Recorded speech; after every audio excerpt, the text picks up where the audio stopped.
ನಾನಿಲ್ಲಿ ಕ್ಯಾಪ್ಸಿಕಮ್ನ ಯೂಸ್ ಮಾಡಿದ್ದೀನಿ. ನಿಮಗೆ ಕ್ಯಾಪ್ಸಿಕಮ್ ಬೇಕಾದರೆ ಹಾಕೋಬೋದು, ಇಲ್ಲ ಅಂತ ಅಂದರೆ ಸ್ಕಿಪ್ ಮಾಡ್ಬೋದು. ಬೇರೆ ಐಟಮ್ಸ್ ಎಲ್ಲ ಬೇಗ ಬೇಗ ಬಿಸಿ ಆಗುತ್ತೆ. ಸೊ ಕಡಲೆಬೇಳೆ ಉದ್ದಿನಬೇಳೆ ಸ್ವಲ್ಪ ಹುರಿಬೇಕು. ಇದಿಷ್ಟು ವಾಂಗಿಬಾತ್ ಪೌಡ್ರು ಮಾಡೋದಕ್ಕೆ ಧನಿಯಾ ವಾಂಗಿಬಾತ್ ಪೌಡ್ರನ್ನ ಹುರ್ಕೊಂಡು ನೀಟಾಗಿ ಪುಡಿ ಮಾಡ್ಕೊಂಡಿದ್ದೀನಿ. ಇವಾಗ ಈರುಳ್ಳಿ, ಟೊಮೊಟೊ ಮತ್ತು ಗೋಡಂಬಿ ಹೆಂಗೈತೆ ನಮ್ಮ ಗೊಜ್ಜು. ಅಡುಗೆ ಮಾಡೋದ್ರಲ್ಲಿ ಆಲ್ರೆಡಿ ವಾಂಗಿಬಾತ್ ಗಮ್ಮಂತಿರುತ್ತೆ. ಕಟ್ ಮಾಡಬೇಕಾದ್ರೇ ಕಪ್ಪಗಾಗ್ಬಿಟ್ಟು ಕಹಿ ಕಹಿ ಬರುತ್ತೆ. ಸೊ ಅದಕ್ಕೆ ವಾಂಗಿಬಾತ್ ಪೌಡ್ರು ಮಾಡೋದಕ್ಕೆ ಮತ್ತು ಗೊಜ್ಜು ಮಾಡೋದಕ್ಕೆ ಏನೇನು ಐಟಮ್ ಇಟ್ಕೊಂಡಿದ್ದೀನಿ ಅಂತ. ಹಾಯ್ ಹಲೋ ಎಲ್ರಿಗೂ ನಮಸ್ಕಾರ. ವೆಲ್ಕಮ್ ಟು ಆಶಾ ಅಡುಗೆ ಮನೆ ಯೂಟ್ಯೂಬ್ ಚಾನಲ್. ನಾನಿವತ್ತು ವಾಂಗಿಬಾತ್ ಮಾಡ್ತಾಯಿದ್ದೀನಿ. ವಾಂಗಿಬಾತ್ ಮಾಡ್ತಾಯಿದ್ದೀನಿ ಅಂತ ಅಂದರೆ ನಾನು ಪೌಡ್ರು ತಂದು ಮಾಡ್ತಾಯಿಲ್ಲ. ಸೊ ಮನೆಯಲ್ಲೇ ಇರುವಂತಹ ಐಟಮ್ನ ಯೂಸ್ ಮಾಡಿಕೊಂಡು ನಾನು ಪೌಡ್ರನ್ನ ಮಾಡಿಕೊಂಡು ಅದರಿಂದ ಗೊಜ್ಜನ್ನ ಮಾಡ್ತಾಯಿದ್ದೀನಿ. ಹೇಗೆ ಮಾಡ್ತೀನಿ ಅಂತ ತೋರಿಸ್ತೀನಿ. ಅದಕ್ಕೂ ಮುಂಚೆ ನಾನು ವಾಂಗಿಬಾತ್ ಪೌಡ್ರು ಮಾಡೋದಕ್ಕೆ ಮತ್ತು ಗೊಜ್ಜು ಮಾಡೋದಕ್ಕೆ ಏನೇನು ಐಟಮ್ ಇಟ್ಕೊಂಡಿದ್ದೀನಿ ಅಂತ ತೋರಿಸ್ತೀನಿ ಬನ್ನಿ. ಇದಿಷ್ಟು ವಾಂಗಿಬಾತ್ ಪೌಡ್ರು ಮಾಡೋದಕ್ಕೆ ಧನಿಯಾ, ಇದು ಚಕ್ಕೆ, ಲವಂಗ, ಒಂದು 3 ಏಲಕ್ಕಿ, ಮತ್ತು ಇದು ಮೆಂತ್ಯ, ಇಲ್ಲಿ ಜಾಕಾಯಿ, ಜಾಪತ್ರೆ, ಒಂದು ಚಕ್ರಮೊಗ್ಗು, ಮತ್ತು ಇದು ಅನಾನಸ್ ಹೂವು, ಮತ್ತು ಇದು ಮೆಣಸು, ಜೀರಿಗೆ, ಕಡಲೆಬೇಳೆ ಮತ್ತು ಉದ್ದಿನಬೇಳೆ, ಇಲ್ಲಿ ಬ್ಯಾಡಗೆ ಮೆಣಸಿನ್ಕಾಯಿ, ಕರಿಬೇವು, ಇದೆಲ್ಲ ಪೌಡ್ರು ಮಾಡೋದಕ್ಕೆ. ಮತ್ತು ಅರಶಿನ, ಸ್ವಲ್ಪ ಹಿಂಗು ಮತ್ತು ಎಣ್ಣೆ, ಇದನ್ನೆಲ್ಲ ಹುರ್ಕೊಂಡು ಪೌಡ್ರು ಮಾಡಿಕೊಂಡು ಮತ್ತು ನಾನು ವಾಂಗಿಬಾತ್ ಗೊಜ್ಜನ್ನ ಯಾವ ರೀತಿ ಮಾಡ್ತೀನಿ ಅಂತ ಅಂದರೆ ಇಲ್ಲಿ ನೋಡಿ. ಇದು ಬದನೆಕಾಯಿ ಕಟ್ ಮಾಡಿ ಇಟ್ಕೊಂಡಿದ್ದೀನಿ, ಈರುಳ್ಳಿ, ಟೊಮೊಟೊ ಮತ್ತು ಗೋಡಂಬಿ ಬೇಕಂದರೆ ಹಾಕೋಬೋದು, ಬೇಡ ಅಂದರೆ ಸ್ಕಿಪ್ ಮಾಡ್ಬೋದು. ಮತ್ತು ಕ್ಯಾಪ್ಸಿಕಮ್, ಒಂದು ಅರ್ಧ ಕ್ಯಾಪ್ಸಿಕಮ್ಮು, ಮತ್ತು ಬಟಾಣಿ, ಸ್ವಲ್ಪ ಬೆಲ್ಲ, ಹುಣಸೆ ಹುಳಿ ಹಾಕಬೇಕು, ಒಬ್ಬೊಬ್ಬರು ಹಾಕಲ್ಲ, ಹಾಕಿದ್ರೆ ಚೆನ್ನಾಗಿರುತ್ತೆ. ಮತ್ತು ಇಲ್ಲಿ ಸ್ವಲ್ಪ ಕೊಬ್ಬರಿ, ಕೊತ್ತಂಬರಿ ಸೊಪ್ಪು, ಕರಿಬೇವಿನ ಸೊಪ್ಪು, ಇದಿಷ್ಟನ್ನು ಇಟ್ಕೊಂಡು ನಾನು ಪೌಡ್ರು ಮತ್ತು ಗೊಜ್ಜು ಎರಡನ್ನೂ ಮಾಡಿ ತೋರಿಸ್ತೀನಿ. ವಾಂಗಿಬಾತ್ ಪೌಡ್ರು ಹುರಿಯೋದಕ್ಕೆ ನಾನು ಫಸ್ಟು ಬಾಣಲಿ ಇಟ್ಟಿದ್ದೀನಿ. ಸ್ವಲ್ಪ ಎಣ್ಣೆ ಹಾಕೋಣ. ಇದರಲ್ಲಿ 1 ಸ್ಪೂನು, 1-2 ಸ್ಪೂನು ಕಡಲೆಬೇಳೆ, 1 ಸ್ಪೂನು ಉದ್ದಿನಬೇಳೆ ಇದೆ, ಹಾಕ್ತೀನಿ. ಇದು ಸ್ವಲ್ಪ ಹೆಚ್ಚಾಗಲಿ. ಬೇರೆ ಐಟಮ್ಸ್ ಎಲ್ಲ ಬೇಗ ಬೇಗ ಬಿಸಿ ಆಗುತ್ತೆ. ಸೊ ಕಡಲೆಬೇಳೆ ಉದ್ದಿನಬೇಳೆ ಸ್ವಲ್ಪ ಹುರಿಬೇಕು. ಇದು ಸ್ವಲ್ಪ ಕೆಂಪಾದ ಮೇಲೆ ಬೇರೆ ಸಾಮಾನು ಹಾಕೋಣ.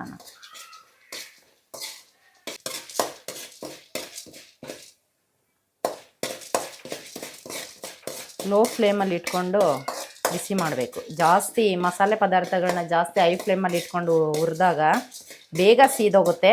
ಮತ್ತು ಪೌಡ್ರು ಕೆಂಪು ಬರಲ್ಲ, ಅದು ಸೀದಿರೋದ್ರಿಂದ ಕಪ್ಪಗಾಗ್ಬಿಡುತ್ತೆ, ಟೇಸ್ಟು ಚೆನ್ನಾಗಿರಲ್ಲ. ಸೊ ಇವಾಗಿದು ಆಗಿದೆ. 1/4 ಟೀ ಸ್ಪೂನಷ್ಟು ಮೆಂತ್ಯ ಹಾಕ್ತಾಯಿದ್ದೀನಿ, ಸಾಕು. ಇದರಲ್ಲಿ 1 ಸ್ಪೂನಷ್ಟು ಮೆಣಸಿದೆ. ಜೀರಿಗೆ ಬೇಕಾದ್ರೆ ಸ್ವಲ್ಪ ಜಾಸ್ತಿನೇ ಹಾಕೊಳ್ಳೋಣ, ಏನಾಗಲ್ಲ, ಮೆಣಸು ಖಾರ ಆಗುತ್ತಲ್ಲ, ಸೊ ಅದಕ್ಕೆ.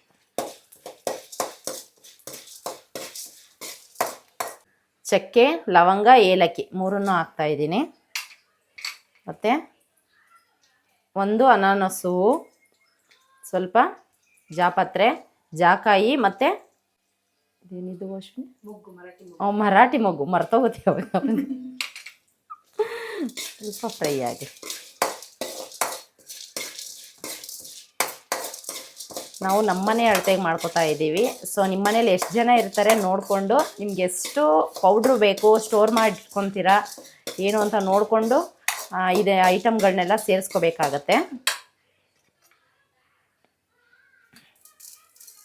ಇದರಲ್ಲಿ 2-3 ಸ್ಪೂನು ಧನಿಯಾ ಇದೆ, ಸೊ ಹಾಗೆ ಹಾಕ್ತಾಯಿದ್ದೀನಿ. ನಾವೇನೇ ಅಡುಗೆನ ಹುರಿದು ಮಾಡ್ತೀವಲ್ವ, ಪ್ರತಿ ಸಲ ಹೇಳ್ತೀನಿ ವಿಡಿಯೋದಲ್ಲಿ, ಹುರಿದು ಮಾಡೋದ್ರಿಂದ ಚೆನ್ನಾಗಿ ಬರುತ್ತೆ ಅಂತ. ಇವಾಗ ಮೆಣಸಿನ್ಕಾಯಿ ಹಾಕ್ತಾಯಿದ್ದೀನಿ, ಸ್ವಲ್ಪ ಕರಿಬೇವಿನ ಸೊಪ್ಪು,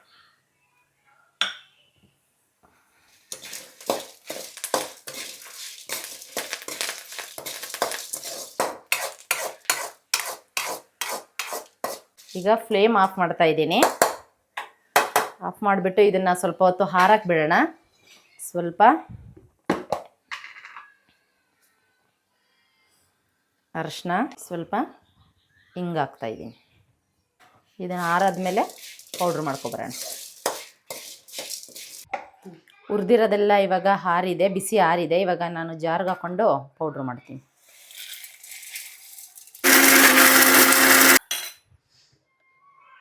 ಪೌಡ್ರಾಗಿದೆ, ನೀಟಾಗಿ ಸಣ್ಣ ಪುಡಿಯಾಗಿದೆ. ಇವಾಗ ಇದನ್ನು ಆರಕ್ಕೆ ಬಿಡೋಣ. ಸ್ವಲ್ಪ ಬಿಸಿ ಇರುತ್ತೆ, ಸ್ವಲ್ಪ ಪ್ಲೇಟಿಗೆ ಹಾಕಿ ಆರಕ್ಕೆ ಬಿಟ್ಟರೆ ಚೆನ್ನಾಗಿ ಆರ್ಕೊಂಡದು ಕಲ್ಲರು ಕೂಡ ಬರುತ್ತೆ.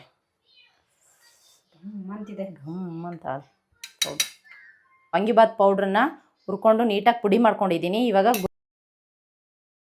ಇವಾಗ ನಾನು ಬಾಣಲಿ ಇಟ್ಟಿದ್ದೀನಿ. ನಾನು ಗೊಜ್ಜು ಮಾಡೋದಕ್ಕೆ ರೆಡಿ ಮಾಡ್ಕೊಂಡಿದ್ದೀನಿ. ನಿಮಗೆ ಪೌಡ್ರು ಜಾಸ್ತಿ ಸ್ಟೋರ್ ಮಾಡಿ ಇಟ್ಕೊಳ್ಳೋ ಹಾಗಿದ್ರೆ ನೀವು ಜಾಸ್ತಿ ಮಾಡಿ ಇಟ್ಕೋಬೋದು. ಇವಾಗ ನಮಗೆ 2 ಟೈಮ್ಗೆ ಆಗುತ್ತೆ. ಸೊ ನಾನು ಇದರಲ್ಲಿ ಅರ್ಧ ಹಾಕ್ಕೊಂಡು ಇವಾಗ 1 ಟೈಮ್ಗೆ ಗೊಜ್ಜು ಮಾಡ್ತಾಯಿದ್ದೀನಿ. ನಿಮಗೆ ಬೇಕು ಅಂತ ಅಂದರೆ ಸ್ಟೋರ್ ಮಾಡಿ ಗಾಜಿನ ಬಾಟ್ಲೆಲ್ಲ ಹಾಕಿ ಇಟ್ಕೋಬೇಕು. ಪ್ಲಾಸ್ಟಿಕಲ್ಲೆಲ್ಲ ಹಾಕಿ ಇಡಬಾರ್ದು, ಏಕೆಂದರೆ ಅದು ಹಾಳಾಗೋ ಚಾನ್ಸಸ್ ಇರುತ್ತೆ. ಸೊ ಅದಕ್ಕೆ ಇವಾಗ ನಾನು ಎಣ್ಣೆ ಹಾಕಿದ್ದೀನಿ. ಎಣ್ಣೆ ಕಾದಿದೆ, ಸ್ವಲ್ಪ ಸಾಸಿವೆ ಹಾಕ್ತಾಯಿದ್ದೀನಿ, ಸ್ವಲ್ಪ ಕಡಲೆಬೇಳೆ ಮತ್ತು ಉದ್ದಿನಬೇಳೆನ ಹಾಕ್ತಾಯಿದ್ದೀನಿ. ಸಪ್ರೇಟ್ ಗೊಜ್ಜು ಮಾಡಿ ಇಟ್ಕೋತಾ ಇರೋದ್ರಿಂದ ಉದ್ದಿನಬೇಳೆ ಕಡಲೆಬೇಳೆ ಎರಡನ್ನೂ ಹಾಕಿದ್ದೀನಿ. ಹಾಗೆ ದಮ್ ಕಟ್ಟಿ ವಾಂಗಿಬಾತ್ ಮಾಡೋರು ಇದು ಉದ್ದಿನಬೇಳೆ ಕಡಲೆಬೇಳೆನ ಸ್ಕಿಪ್ ಮಾಡಿ ಬಟಾಣಿ ಬೇಕಾದರೆ ಹಾಕೋಬೋದು. ನಾನು ಅನ್ನನ ಸಪ್ರೇಟ್ ಮಾಡಿ ಗೊಜ್ಜು ಮಾಡ್ಕೊಂಡು ಅನ್ನ ಕಲಿಸ್ತಾ ಇದ್ದೀನಿ. ಇಲ್ಲ ಅಂತ ಅಂದರೆ ಜೊತೆಲೇ ಕೂಡ ದಮ್ ಕಟ್ಟಿ ವಾಂಗಿಬಾತ್ನೂ ಕೂಡ ಮಾಡ್ಬೋದು. ಇವಾಗ ನಾನು ಇಲ್ಲಿ ಉದ್ದಿನಬೇಳೆ ಕಡಲೆಬೇಳೆನ ಸ್ವಲ್ಪ ಫ್ರೈ ಮಾಡೋಣ.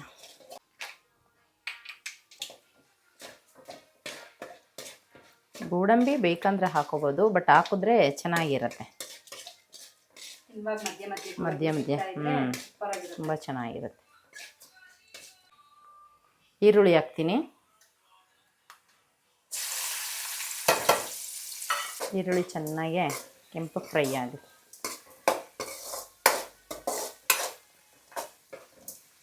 ಆಗಲೇ ಎಣ್ಣೆ ಜಾಸ್ತಿ ಅನ್ನಿಸ್ತಾ ಇತ್ತು, ಈಗ ನೋಡಿ ಕರೆಕ್ಟಾಗಿದೆ. ಈರುಳ್ಳಿ ಕ್ಯಾಪ್ಸಿಕಮ್ ಎಲ್ಲ ಹಾಕಿದ್ಮೇಲೆ ಚೆನ್ನಾಗಿರುತ್ತೆ. ಕರಿಬೇವು, ಈರುಳ್ಳಿ ಕರಿಬೇವು ಎಲ್ಲ ಚೆನ್ನಾಗಿ ಫ್ರೈ ಆಗಿದೆ. ಗೋಡಂಬಿ ಸಕ್ಕತ್ತಾಗಿ ಬಣ್ಣ ಬಂತು. ಕ್ಯಾಪ್ಸಿಕಮ್ ಹಾಕ್ತಾಯಿದ್ದೀನಿ.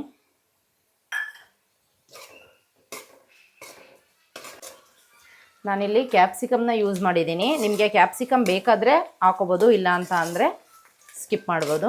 1-2 ಟೊಮೊಟೊನ ಹಚ್ಕೊಂಡಿದ್ದೀನಿ. ನಾನಿಲ್ಲಿ ಟೊಮೊಟೊ ಇರೋದ್ರಿಂದ ಟೊಮೊಟೊ ಹಾಕ್ತಾಯಿದ್ದೀನಿ. ನೀವು ಟೊಮೊಟೊ ಬೇಡ ಅಂತ ಅಂದರೆ ಹುಣಸೆ ಹುಳಿ ಹಾಕ್ಬೋದು. ಹುಣಸೆ ಹುಳಿ ಇಷ್ಟ ಇಲ್ಲದೆ ಇರೋರು ಟೊಮೊಟೊನ ಹಾಕೋಬೋದು.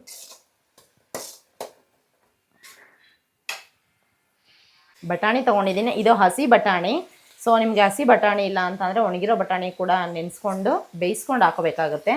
ಇದು ಹಸಿ ಬಟಾಣಿ. ಕಲರ್ಫುಲ್. ಇವಾಗ ಇನ್ನೊಂದು ಕಲರ್ ಹಾಕ್ತೀನಿ ನೋಡು. ಎಲ್ಲ ಕೂಡ ನೀಟಾಗಿ ಫ್ರೈ ಆಗಲಿ.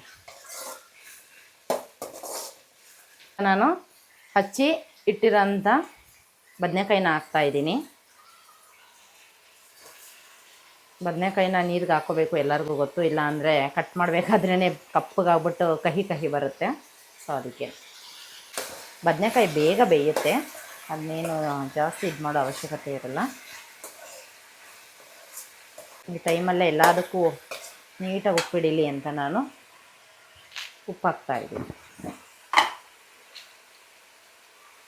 ರುಚಿಗೆ ಎಷ್ಟು ಬೇಕು ನೋಡಿಕೊಂಡು ಉಪ್ಪು ಹಾಕೋಣ.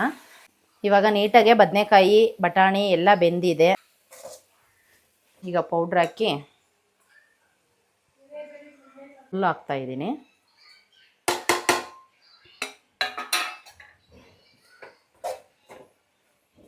ಸ್ವಲ್ಪ ಅರಿಶಿನ ಪುಡಿ, ಪೌಡ್ರಿಗೂ ಹಾಕಿದ್ದೀನಿ ಅರಿಶಿನ ಪುಡಿ ಸ್ವಲ್ಪ ಅಷ್ಟೆ. ಉಪ್ಪೆಲ್ಲ ಹಾಕಿದ್ದೀನಿ ಆಲ್ರೆಡಿ.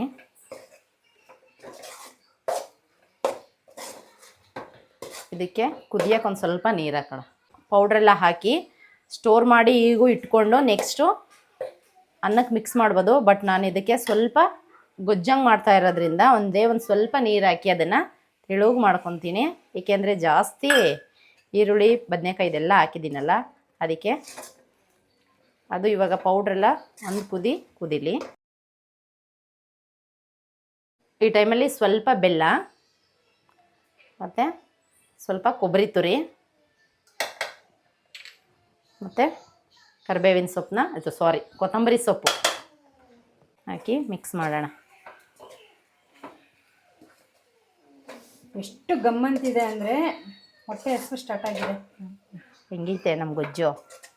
ಸೂಪರ್ ಆಗ್ತದೆ. ನೀವು ಕೇಳಬೇಕಾ ಅಡುಗೆ ಮಾಡೋದ್ರಲ್ಲಿ?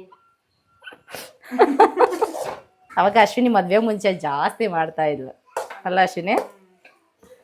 ಕುಕ್ಕರಲ್ಲಿ ಮಾಡ್ತಿದ್ದೆ, ಗೊಜ್ಜು ಮಾಡ್ತಿರಲಿಲ್ಲ.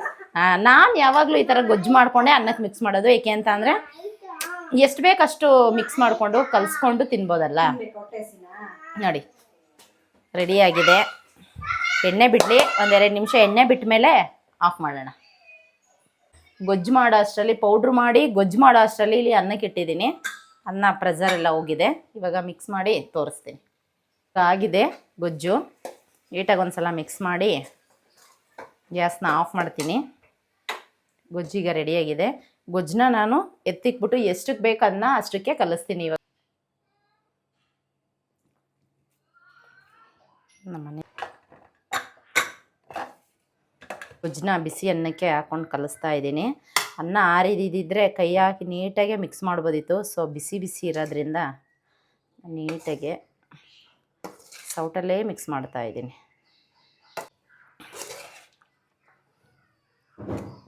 ಇಲ್ಲಿ ಲೈಟಾಗಿ ಕಾಣಿಸ್ತಿದೆ, ಬಟ್ ಎದುರುಗಡೆ ತುಂಬ ಬ್ರೈಟ್ ಆಗಿದೆ.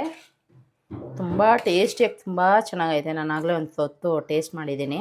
ಸಾಲ್ಟ್ ಎಲ್ಲ ಕರೆಕ್ಟ್ ಆಗಿದೆ, ಎಲ್ಲ ಕರೆಕ್ಟಾಗಿದೆ. ಕಡಿಮೆನೇ ತಿಂತಾರೆ. ಸೊ ಅದಕ್ಕೆ ನಾನು ನಮ್ಮನೇಲಿ ಉಪ್ಪು ಖಾರ ಸ್ವೀಟು ಎಲ್ಲ ಕಡಿಮೆನೇ. ಸೊ ನಾನು ಅದಕ್ಕೆ ತಕ್ಕಂಗೆ ಅಡುಗೆ ಮಾಡ್ತೀನಿ. ಅವಾಗವಾಗ ಬಾಯಿ ಕೆಟ್ಟಾಗ ಅಶ್ವಿನಿ ಯಾಕದಕ್ಕೆ ಇಷ್ಟು ಸಪ್ಪೆ ಖಾರ ಇಲ್ಲ ಅಂತಾಳೆ. ಬಟ್ ಮಕ್ಕಳಿಗೆ ಖಾರ ತಿನ್ನೋ ಸ್ಟಾರ್ಟ್ ಮಾಡಿರೋದು ಹೌದು. ಅದಕ್ಕೆ ಮುಂಚೆ ಇವ್ರು ಯಾರು ಖಾರ ತಿಂತಿರಲಿಲ್ಲ. ನನ್ನ ತಟ್ಟೆಲಿ ಇದ್ದಿದ್ದು ಖಾರ ಉಪ್ಸಾರು ಖಾರ ನೋಡಿದ್ರೆ ಇಷ್ಟೊಂದ ಅಂತ ಅನ್ನೋರು. ಇವಾಗ ನನಗಿಂತ ಡಬಲ್ ಅಶ್ವಿನಿ ಅಲ್ಲ ಅಶ್ವಿನಿ? ಸಕ್ಕದಾಗಿ ಬಂತು ನೋಡಿ. ಕಲಸಿದ್ದೀನಿ ನೀಟಾಗೆ. ಗೊಜ್ಜು ಪ್ಲೇಟ್ಗೆ ಸರ್ವ್ ಮಾಡ್ತಾ ಇದ್ದೀನಿ.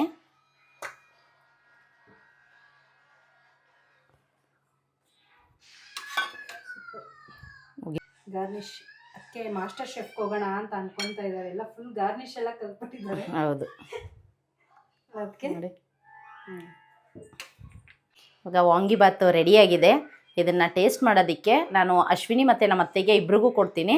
ಸೊ ನಾನು ವಾಂಗಿಬಾತು ಗೊಜ್ಜು ಜಾಸ್ತಿ ಹಾಕಿ ಕಲಸಿರೋದ್ರಿಂದ ನಮಗೆ ಇದ್ರ ಜೊತೆಗೆ ಚಟ್ನಿ ಮಾಡ್ಕೋತಾರೆ. ಗೊಜ್ಜು ಜಾಸ್ತಿ ಹಾಕಿ ಕಲಸಿರೋದ್ರಿಂದ ನಮಗೆ ಚಟ್ನಿ ಅವಶ್ಯಕತೆ ಇಲ್ಲ. ನಿಮಗೆ ಬೇಕಾದರೆ ನೀವು ಚಟ್ನಿ ಕೂಡ ಮಾಡಿಕೊಂಡು ಟೇಸ್ಟ್ ಮಾಡ್ಬೋದು, ತಿನ್ಬೋದು, ಚೆನ್ನಾಗಿರುತ್ತೆ. ನೀವು ಕೂಡ ನಾನು ಮಾಡಿದ ವಾಂಗಿಬಾತ್ ರೆಸಿಪಿ ಇಷ್ಟ ಆದರೆ ನೀವು ಟ್ರೈ ಮಾಡಿ ಹೇಗೆ ಬಂದಿತ್ತು ಅಂತ ಕಮೆಂಟ್ ಮಾಡಿ, ಲೈಕ್ ಮಾಡಿ, ಶೇರ್ ಮಾಡಿ ಮತ್ತು ಚಾನಲ್ನ ಸಬ್ಸ್ಕ್ರೈಬ್ ಮಾಡ್ಕೊಂಡು ನೋಡಿ. ಮುಂದಿನ ವಿಡಿಯೋದಲ್ಲಿ ಸಿಗ್ತೀನಿ. ಅಲ್ಲಿವರೆಗೂ ನೋಡ್ತಾ ಇರಿ ಆಶಾ ಅಡುಗೆ ಮನೆ ಯೂಟ್ಯೂಬ್ ಚಾನಲ್. ಇವಾಗ ನಾನು ಇದನ್ನು ಟೇಸ್ಟ್ ಮಾಡೋದಕ್ಕೆ ನಮ್ಮ ಗೆಸ್ಟ್ನ ಕರೀತಾ ಇದ್ದೀನಿ. ನಾನೇ ಗೆಸ್ಟ್, ಕ್ಯಾಮ್ರಾಮೇನೇ ಗೆಸ್ಟ್. ಎಸ್, ಸ್ಪೂನ್ ಕೊಡ್ತೀನಿ ಅಶ್ವಿನಿ. ನನಗೆ ಸ್ಮೆಲ್ಗೆ ಆಗಿಂದ ಹೊಟ್ಟೆ ಹಸಿವಾಗ್ಬಿಟ್ಟಿತ್ತು ಫುಲ್ಲು.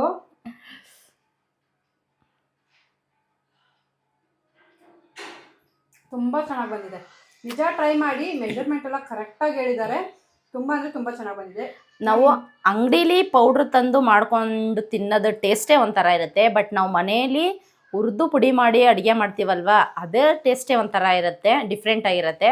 ಬಟ್ ನೀವು ಟ್ರೈ ಮಾಡಿ, ತುಂಬ ಚೆನ್ನಾಗಿರುತ್ತೆ. ಹೇಗಿದೆ ಅಶ್ವಿನಿ?